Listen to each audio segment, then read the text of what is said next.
So I'm going to make a quick video showing you the end result of what has been a lot of work for me. I started in November of 2022, worked on it on and off as best I could given the weather, because it rained just ridiculous a lot during this winter, up until about May of 2023, and then I came back in the middle of August and worked just a few weeks until the beginning of September.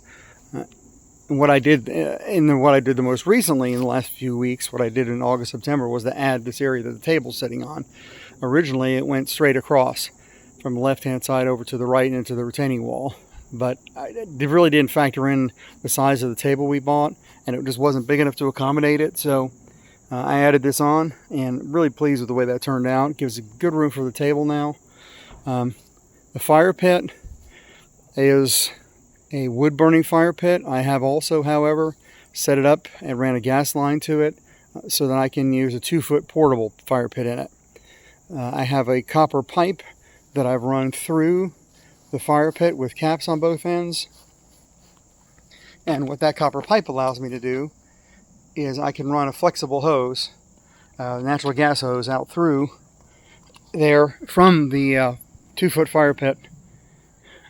And I can use a gas, or I can use just regular firewood. Of course, this piece sticking up here is a cover. I just have a cover on it on the gas line and the quick disconnect.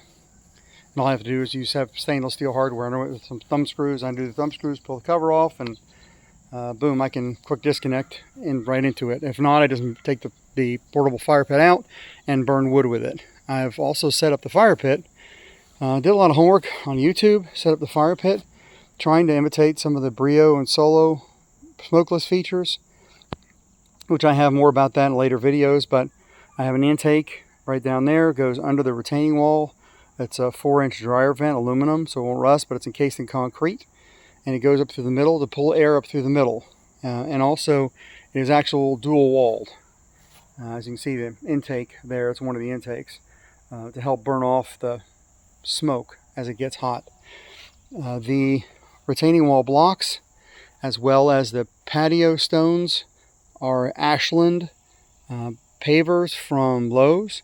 And when I started this project in end of 2022, there just wasn't a lot available because of COVID, and we did like this pattern, and this was something that they had in stock, so this is what I went with.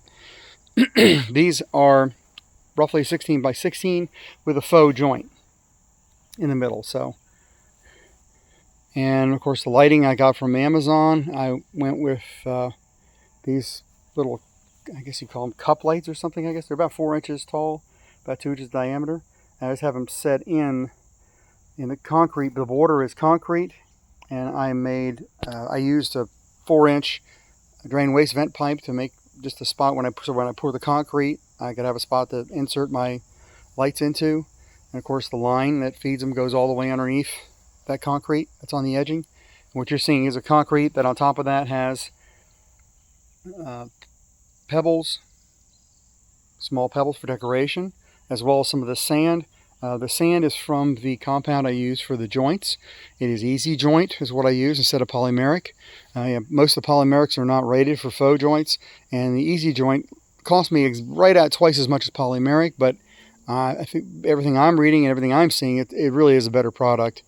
As it air hardens, it doesn't use water, it uses air, and it hardens all the way through. And as I have shown, or I've seen, that it really does harden all the way down through the joint. And these are about 1 7/8 inch thick pavers, and it hardens all the way down to the gravel underneath.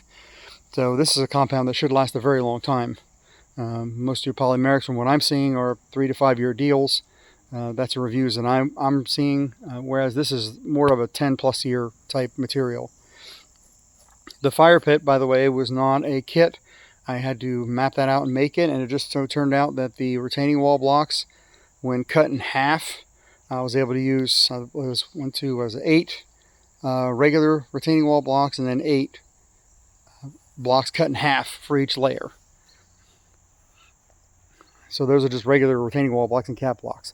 And it's completely sealed off with mortar on the inside, refractory mortar, so that it doesn't suck in air from where I don't want it to. It's actually taking air from the intakes only. I originally was not intending on having to do a retaining wall. However, as things went along, We originally had a rock wall here, and I never did really like it, and to be honest, it just didn't work very well. So I went ahead and did this retaining wall, and now my camera went dark on me there for a little bit. Sorry about that. I ended up having to do this retaining wall because of the drop. The drop from the high point on the far left side to the bottom was actually 25-inch drop. So even at a 1/4 of an inch drop, that ended up being 18 inches that I had to build up. And I built it completely up with gravel. I didn't use dirt. There's not much difference in cost between dirt and gravel. I might as well go with gravel. So I used 3/4 inch gravel underneath this. So that behind that retaining wall is all gravel.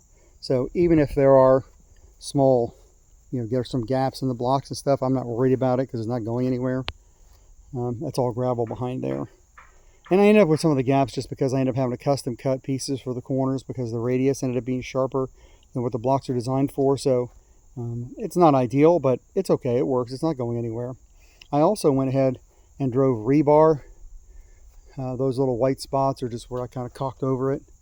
I want to find something that matches color a little better, but I actually got a 3-foot, 1/2 inch wide drill bits, masonry bits, and drilled all the way through and anchored this entire corner with rebar. I found that it was trying to settle just a little bit after I installed it, so I went ahead and drove rebar all the way around the corner.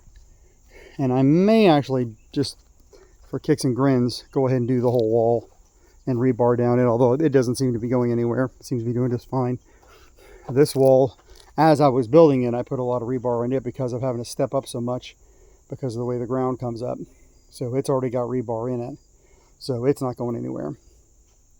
Now this is my generator shed, by the way, in case you're wondering what that is. But anyway, I've never done this before. This is new to me. It's something I wanted to do for our family, so we could sit out here and enjoy the fire pit when the weather cools down, have some nice times of eating outside and just spending time together. Thanks to some good videos on YouTube, namely TheChristianHardscaper. In particular, I learned a lot from his videos and his training. I thought I would also mention too, this edging, this metal edging here is something I ordered. You can get on Amazon, or I order from Home Depot. It's made out of Core 10 steel. And what's really nice about it, it has this rust patina on it. It's made so that it has a rust patina, so it doesn't rust through. And I've been really, really pleased with this. The way this is just the way it goes in, the way it holds up. Been a combination of 5.5 inch and 8 inch. Most of this over on this side is 5.5 inch, and then I did some 8 inch in the corners here where the ground drops a little bit more. And I just wanted to build up just a little bit, so I just used it for that. And as I said, to hold the edges in, that's concrete poured in that I just mixed up and poured into Quikrete. And on top of that, pebbles and then some sand.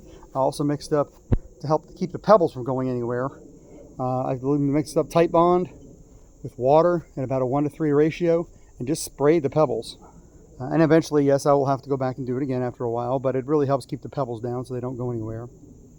So I'm going to put a lot of videos up of all the details on this and kind of my journey through making this thing. It's just been a tremendous amount of work. The end result, though, I think is just really satisfying. I think it's come out very nice, and I think it'll be really nice for our family. So I hope you enjoyed the video. Thanks for watching, and hopefully you'll learn something that maybe I've learned along the way that can help you if you decide to be crazy enough to get into doing something like this.